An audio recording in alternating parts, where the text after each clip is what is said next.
Okay, I think first of all, hard-fought game. Tip my cap to Oklahoma. That was a nice win for them to battle back at the end the way that they did. I think one thing I never question about our group and these guys here is their fight, their resiliency, and they absolutely displayed that today when we didn't play our best football today. We turned the ball over 3 times. We didn't create any turnovers.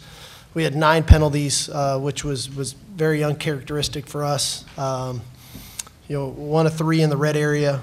And in the end, I think they had 5 sacks or something. And so, and then, our inability to corral the quarterback and his legs really hurt us there, scrambling, especially in the second half. So that was not our best football. But in the end, not playing our best football, the connectivity that these guys have with one another, their fight, their resiliency gave us an opportunity to take the lead late. We just couldn't finish the game. So the promising thing is I know we can play better than we played today, and we will. But we need to coach better. We need to play better than we did today. And we got to take it one game at a time moving forward now. So proud of the guys, proud of the way they battled and competed. But we need to play better football if we want to be the team that I know we're capable of being. Once again, raise your hands. We'll get a wireless mic around for you.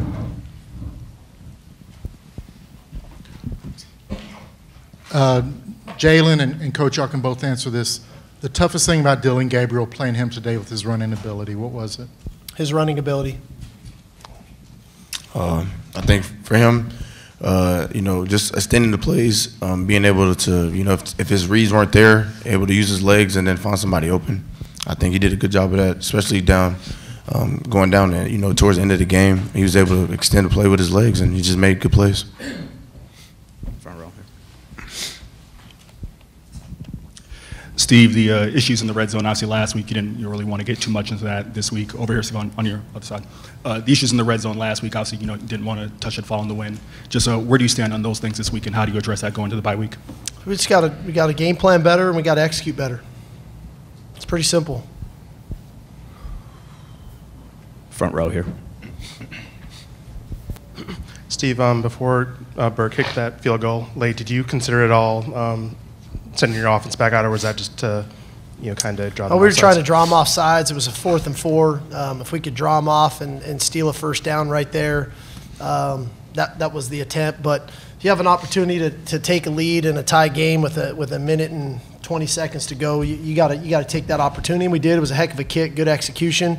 It's a nice drive to get that opportunity. And then, unfortunately, we just couldn't get a stop coming back. Front center.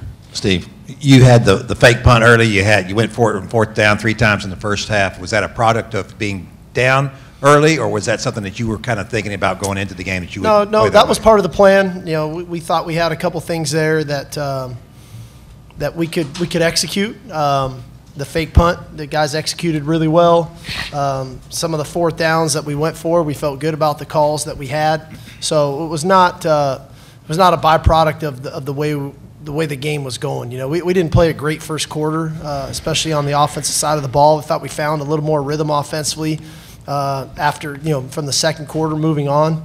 But we were a little out of sorts early, but that didn't change kind of the mindset coming into the game. Front row left. Steve, you said you didn't play your best football today. Do you feel like there's any real reason for that, or just Oklahoma just played that well today? No, some of it was a little frustrating because it was just out of character for us, and that's the hard part as a coach, that I have to drill back down into of how do I make sure that I have our guys, really ready to go play. And I felt really good about it. I really did. And these guys will tell you, I told them the same thing. But that's the life of a competitor and a football team. When you're not at your best, can you find a way to win? And like I said, I thought our guys showed a lot of fight and grit and resiliency to put ourselves in position to win a game when we weren't at our best against a good football team. And we did that. And so I was really proud of them for that. I was proud of their ability to fight back when we weren't playing great, when the game was kind of slanted. We were kind of playing uphill there for a while. And to get all the way back to have the lead the way that we did, that took a lot of resiliency from this group, and I credit them a lot for that. Second row on the right. for Jade and Jalen, after you guys got that late field goal, what was going through your mind, and how disappointing is it for what you gave up, not only on that last drive, but throughout this game as a defense? Jalen, go first, please. Yeah, so we got the field goal. In my head, I was telling the guys on the sideline, let's go get a stop. We knew they needed to either kick a field goal or score a touchdown. So I think my mentality was just, try to make a play. And then, after seeing that they did get a touchdown, I think for me, after the game is just kind of, I was out there, I think, every snap of the game. So for me, just analyzing what I could have done myself, to go out there and contribute to help us, change the tide and, end up winning the game. So, all I can do now is just look back and get better with the rest of my guys. We kicked the field goal, and in my head, I'm like, this is the moment you live for. One thing Coach Sark hits on for us, we do 2-minute drill all the time. So, he put us in position for this time right here, and we just didn't execute when we're supposed to. Back row standing. Coach, how much did Oklahoma's up-tempo offense affect the defensive line rotation throughout the game? Well, it's difficult when, we subbed when you have opportunities to sub. The rules kind of dictate when you can and can't sub when a team's going no huddle. So when the ball's in the middle of the field and they're going fast, you kind of have to live with the guys that are out there, and it's a little bit tougher to sub. We got some subs done, which was good for us. But I don't, really that wasn't so much of the issue. Was kind of some of the execution of our pass rush lanes, which in the end, when you let any quarterback go forward in the pocket when you're in coverage for that long and then have the ability to run, it's difficult. We didn't do a great job of forcing him lateral and building a wall inside. And Gabriel took advantage of that with his legs and made some really critical third down scrambles for them, and then obviously the really long one there later in the game. So, part of it is I got to go look at the tape and figure out why that happened. Where did we miss? Were we off on some stunts and different things? But I think our guys are in plenty good enough condition to withstand if they have to stay on the field. And again, we played in a lot tougher, more difficult kind of circumstances with the heat throughout the season. So today's weather was great. So I felt good about the rotation or lack thereof that we had in the game. Third row on the left. Quinn, obviously Oklahoma's been good at getting interceptions this season. What did they do, particularly in that first quarter, that was difficult to deal with? Yeah, it just didn't start how I wanted to. And it's always tough whenever you get on the first two drives, so 2 interceptions. But I'm glad the way we bounced back, and they started throwing some different looks at us and trying to confuse us. But just proud of the way we stayed and fought. We're going to be third row on the right here. Quinn, on that last drive that you had, it looked like the plan was to score a touchdown, right? And then when did that change to kind of putting yourself in field goal position, especially that third down play, fourth down play? Yeah, we were trying to go down and score, obviously, and to continue to run the clock out, so we had the ball last.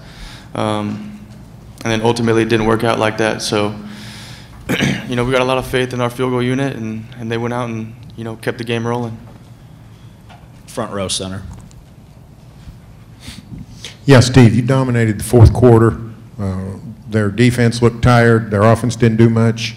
Then in the last, whatever it was, 75 seconds, all of a sudden they came alive. Any explanation for the way the energy part of the game seemed to switch? Yeah, no, I think that, momentum is a delicate thing, and when you have momentum, it's great. And it can take a couple plays, and literally they hit 2 passes to start that drive, and they were already across the 50. And so they felt the momentum swung quickly in their favor. They made a couple throws and a couple catches, broke a couple tackles, and then they get the pass interference call down there, right about the 5 or 6 yard line. That the momentum swung that quickly. They were in their crowd area and the things of that nature. So that was unfortunate because we had the momentum. It was a difficult deal. To go back to Quinn's question, because it's kind of not fair to ask him that when he's not calling it and he's on the field. So, we were trying to go score. We were trying to make sure we had the last possession. The second down call there, we had called an RPO, and we were blocking the run. Quinn was getting ready to throw an RPO, and the guy came off and made the sack. So at that point, it put us in a 3rd and long. A 3rd and long with like about a minute and something left, and I wanted to ensure we were in good field goal range, because if I throw a pass there and it doesn't work out, now we're out of field goal range, and ultimately to get the lead and to try to win the game, that's what we're trying to do. So we ran the ball there on 3rd down, and we got to 4th and 4. And then you got to make that decision, and to get a lead was what we tried to do. We tried to draw them off to see if that could keep us on the field. It didn't work, and then we kicked the field goal. So the mindset shifted on one play, really. I think all along was we're going to finish the game with the ball in our possession. Whether we score, whether we kick a field goal, whatever it looks like, we were going to end the game with our possession. We got a little off kiltered there after 2nd down. Front room center again. Quinn, last year you guys scored 49 and could have scored a whole lot more. What was different about this Oklahoma defense, and did it surprise you, the remarkable improvement from last year to this? Yeah, I mean, each team each year is going to be different, obviously, and I think this year they got a lot more confidence in themselves. And they had some guys back that weren't able to play last year. But it's hard to look back on last year. When we're focused on this year. But yeah, I mean, they were a better defense than last year, obviously. Back row on the left. Steve, you'll know more after looking at the tape, but just initial impression on the offensive line play today, especially with the loss of Jake Majors. Yeah, I mean, it's always difficult when you lose your center as early as we did, and I commend Connor Robertson stepping in. First time he's in real action like that. And so, that was difficult. I think, we had a couple breakdowns in there. Again, I don't know exactly where they were coming from. And it felt earlier rather than later. But hey, that's a good defense, and to go out and have 527 yards essentially in 3 quarters. So gosh, I sure wish we would have played pretty good football in the first quarter, and what could that have looked like. So I know what we're capable of, and we're going to be fine up front. And after the guy throws 2 picks on his first 2 drives, he goes 31 of 37 for 346 yards. So I think we've got a formula for success that'll work for us, and the O-line's going to be fine, and that part we just we got to minimize some of the mistakes like we had today early in the ball game. Second row on the left. Coach, the strength of this defense has been the red zone this entire season, and Oklahoma capitalized on the red zone all 6 times today. What were they presenting that was different, and what kind of went wrong there? Well, I thought they did a good job of utilizing the quarterback's legs on the first touchdown. They kind of had the +1 run where Gabriel had the touchdown there. And again, I thought we showed a lot of resiliency on a couple of those drives inside the 5. They score the one on the 3rd down. We were hanging in there. We just couldn't keep them out. And then the last one I think is a busted coverage. I got to exactly look at the tape, but I think we didn't guard the guy. So that's unfortunate when you just don't guard them. So they took advantage of mistakes, and that ultimately is a lot of what football is, right? 2 good teams play. When one team makes a mistake, can you capitalize on that error and on that mistake? And I would say today in the red area, I got to go look at it all, but it felt like they capitalized on areas when maybe we weren't as right as where we needed to be, whether it was a run fit or in coverage. We have time for 2 more. We're going to go front, center, and then second row. Steve, do you expect to be playing Oklahoma again this year? Well, I expect us to get back on the horse. We got a locker room full of competitors.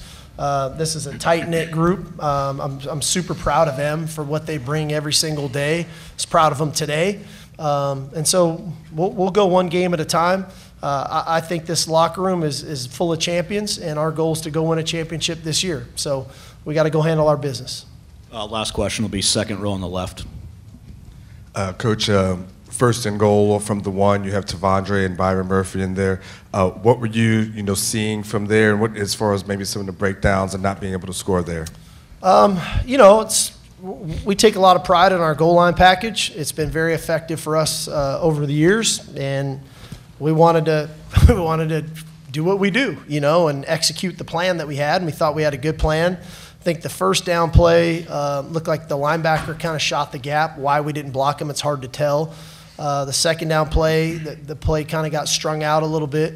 The third down play looked like internal, kind of just penetration again. And then on fourth down, we went to a play that we felt really good about. Bang, bang, right? We don't score by about 4 inches, so it was a tough play for Xavier and, trying to get in right there. So we got to reevaluate. And that's why I said at the very beginning, we need to coach better and we need to play better.